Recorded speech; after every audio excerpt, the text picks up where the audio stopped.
Hey guys, John from Cartridge Gamers here. I got Chris with me. We're gonna do another Dragon Ball Super review today. I started a little bit. Yeah, just roll with it, buddy. Alright, so we're gonna do a Dragon Ball Super review today, and it's gonna be episode 51, the new one that just aired. So Chris saw it with me, and I thought it'd be nice to have him come on and give his thoughts on the whole Guest thing. thought speaker. What's with the jazz fingers? I don't know. I just was making That's highlighting weird. my awesomeness. All right, so Difficult. last episode I thought it was great. I gave it a 9.5 out of 10. It had great action, jumped right into it. The animation was crisp, on point, the best I've seen in the series, and it progressed the series story. To be fair, that was a good episode. That was a good episode. To be fair. So episode 51. What'd you think of it? Not a lot of action, only because I think it was a plot kind of filler story. So the episode was really more about filling in the gaps. Obviously, it was something about Trunks and Mai, what I thought was really pedophile-ish. When he kneels down, he's like grabbing her hand. He'd be like, "Mai, Want some candy?" I was dating you or something." She's all embarrassed and stuff, and kind of like that awkward feeling over you comes. And you're just like, Especially as Kid Trunks is in the background looking at it like, "Oh, that's my girlfriend, man." Other than that, I mean, it was great. You got a couple of plot points. Obviously, King Kai was mad still about Goku blowing up his planet and messing his lawn up and stuff. So that was good. Yeah, Goku goes to train and he's like, "Get the fuck out! Leave, leave. Don't bring that crap to my place. You're a piece of shit. Leave. You ungrateful son of a bitch." He eats like 1,000 pounds of food and fucking breaks his lawn. He's a horrible guest to have. No, he's a terrible person. And Vegeta's got a chip on his shoulder. I'm still not sure what that's about. You have a theory. I don't think it was obvious, but Yes. yeah, I don't know. But everything else was cool. I like how they bring back the time machine from Z. Yeah. Where Cell crawled his stupid ass out of that, and then kind of broke it in the process. I thought that was pretty cool. Yeah. Yeah, I know. I agree with that. I like the fact that it shows clips of Z, and actually in this one, the first time they actually reanimated some scenes for it. But I like the fact that it brings things back from Z, because like I said in the last episode, it really ties it with Z instead of just being a new series. So it actually feels like an actual continuation, and I think that's awesome. And yeah. So is that all you gotta say about that, or? That's all I gotta say about that. No, yeah. I mean, for me, it was like a regular plot-filling episode, and not a lot of action. Showing Mai being like the leader of the resistance, it's like a throwback to Terminator. But because Black's like unstoppable, and I don't know why they thought bullets would stop that guy. I thought that was pretty hilarious. I just figured the world dealt with the androids knowing that they can block, and yeah, like why grenades don't even work, and then they're shooting this guy, and he's just like, nope. Although a flash grenade worked. Well, it blinded him. It's kind of like the not Final Flash, the Final Flash would work too. the solar flare. Solar flare. Yeah, no. Well, my problem with the whole thing so far is the time travel continuum. For some reason, Back to the Future mechanics are in my mind where if you go back to the past, Great Scott, and change the past so that the future is different, like, wouldn't people be alive that are dead? And I don't know, I'm confused. My brain box explodes because they don't really follow that timeline. It's like Trunks goes back, stops Cell, stops the androids, but then still has to go back to the future and then come back and still have to fight them? I don't understand. I'm like confused. Well, in Z, I guess they described it as different timelines. Like I was saying to you before the video, when Trunks went back the first time and cut up Frieza before Goku even got there, he thought just telling Goku and the guys about the android would fix his future, but when he went back, he realized nothing was changed. So when he went back, he found out him going back in time, though, changed it, because now we have Android 19 and 20 there that he didn't have in his timeline, but yet his timeline was unaffected. So anything that he does in the past only affects that timeline and not his own. That's weird. So, leave a comment and let me know how wrong I am, because I'm so confused. Alright, but what I thought about the episode, you're on point with all the other stuff. It wasn't a filler episode, but it's a plot moving episode where things got to die down.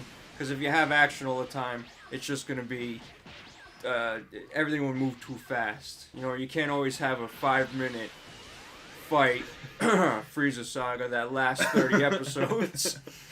So this kind of just fills in some things and pushes it forward. But with Vegeta, what he's talking about is, I think he's really pissed off that Bulma dies in the future, that this guy killed Bulma, so he wants to get revenge and kick some shit. He's mad that future Bulma is dead. Could be. That's why he's got a chip on his shoulder. I mean, Vegeta has a chip on his shoulder every day of the week. I think he was born that way. I think this is his same pride saying, this is his woman, future, past or present. I see. And anyone that touches her is going to get messed up. Yeah, like the episode when Goku was on his bed because he tried to get to the guys. That was. What are you doing here? Funny. So, but yeah, what do you think of the animation in this one? Yeah, I mean, it wasn't as good as the last episode. Definitely not. You could tell, there are, certain parts where you're like, that was drawn a little funky. Yeah. Like, Bulma's eyes are too far apart. Yeah, it wasn't as awesome as last episode, which, sucks because, I've said this before, if you look at Z, almost every other episode is different as well. And there was about 4 or 5 different animators at one time working on those episodes, so you'd have one that looked freaking amazing, then you had another one that looked horrible, but this one, I would like to see it more consistent because technology's a little advanced, they should be able to get animators that can really do awesome things. Well, like their job? Yeah, that, I'm just saying. That sort of thing.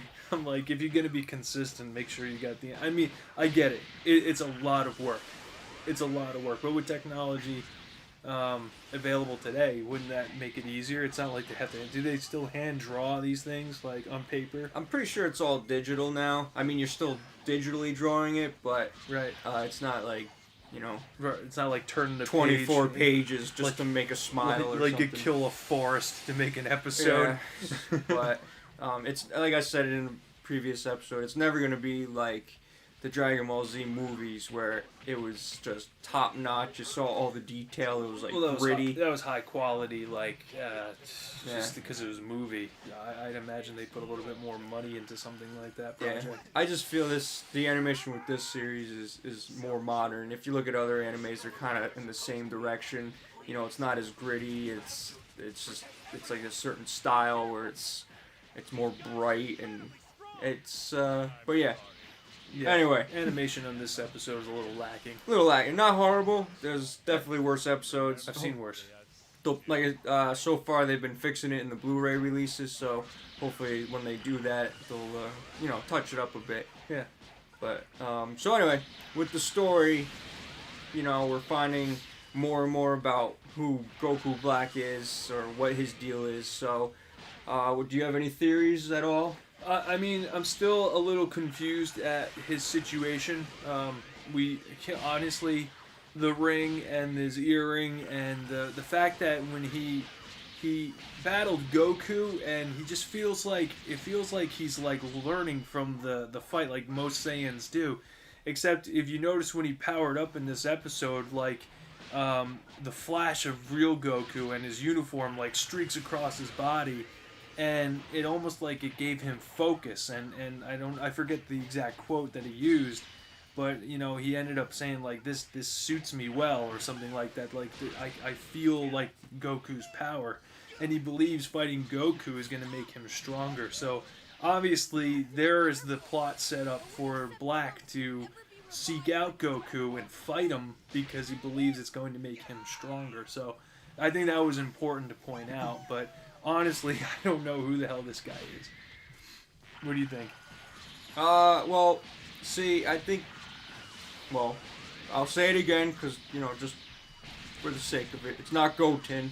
Don't ever think it's Goten. It's not.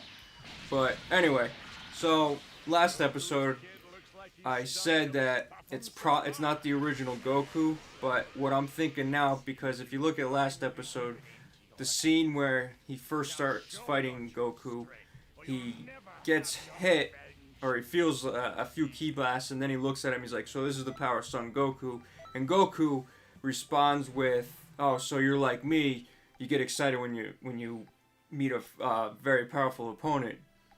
But what I was thinking at the time was, okay, so he was just feeling the power of Goku, but in reality, I think maybe that he actually is Goku, or he's in Goku's body somehow, and he's unleashing his power through fighting, and which leads to this episode where he actually is remembering the fight, figuring out what styles Goku used, and he's learning that as he applies it to that body, he's getting stronger. I still feel like he's a body snatcher.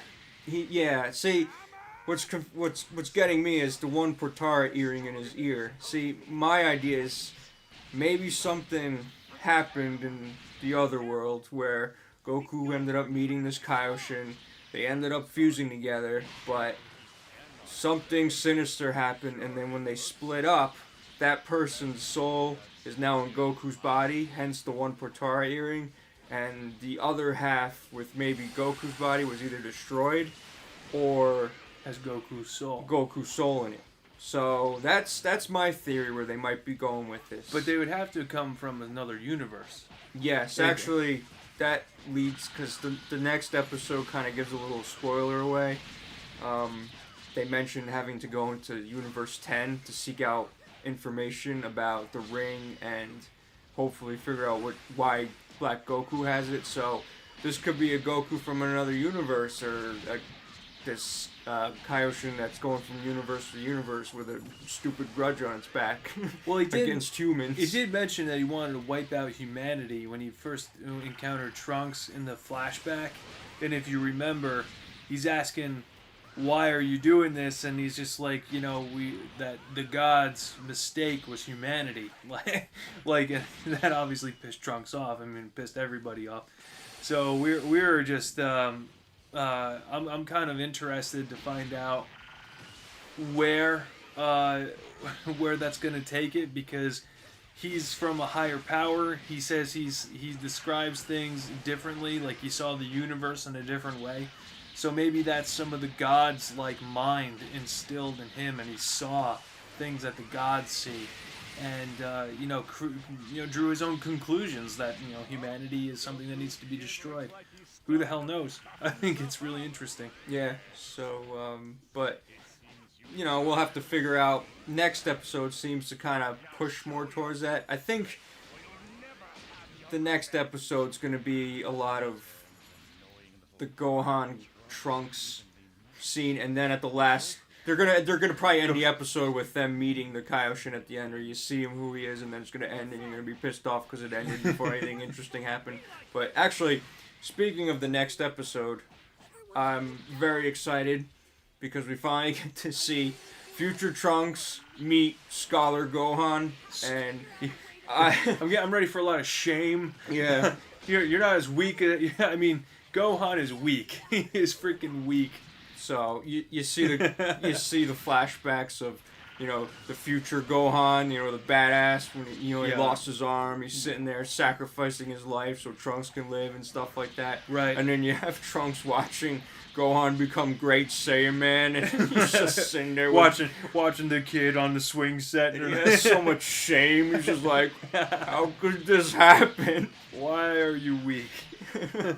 So, but I'm actually very excited for next week's episode. So, but to wrap this up, what would you give this episode out of 10? I mean, for the animation wise, it brings the score down for me a lot. But the backstory filler is pretty good. It gives you an idea what's happening. I mean, the thing about...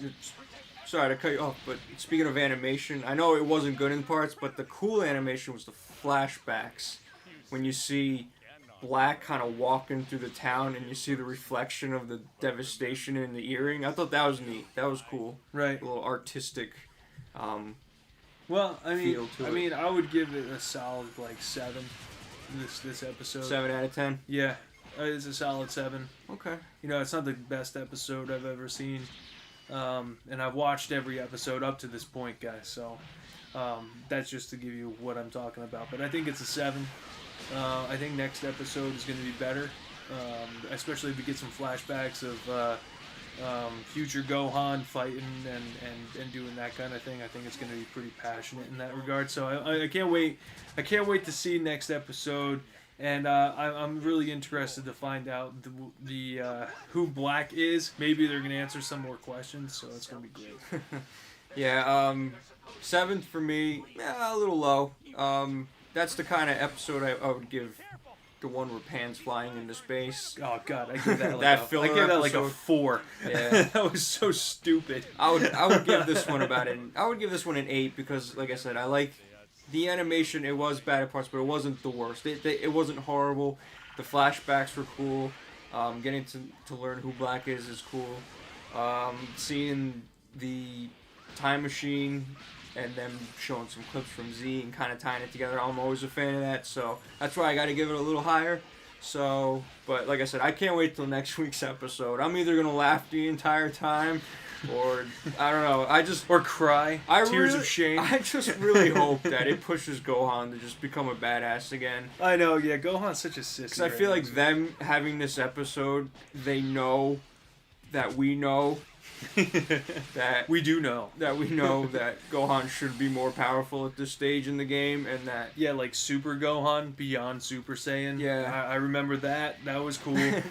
What happened to that? yeah. So hopefully this kind of puts a spark in his ass to train or something, or at least I like to see Trunks just be like, Gohan, you bring me shame.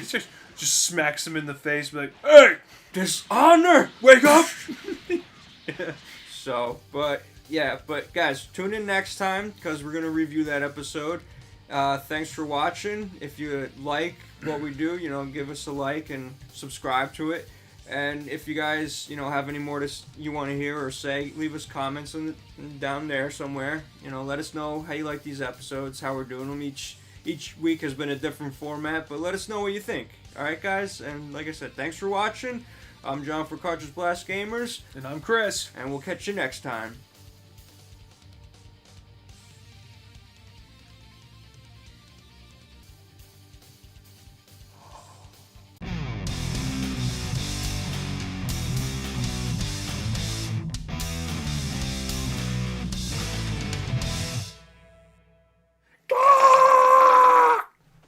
That's how we started.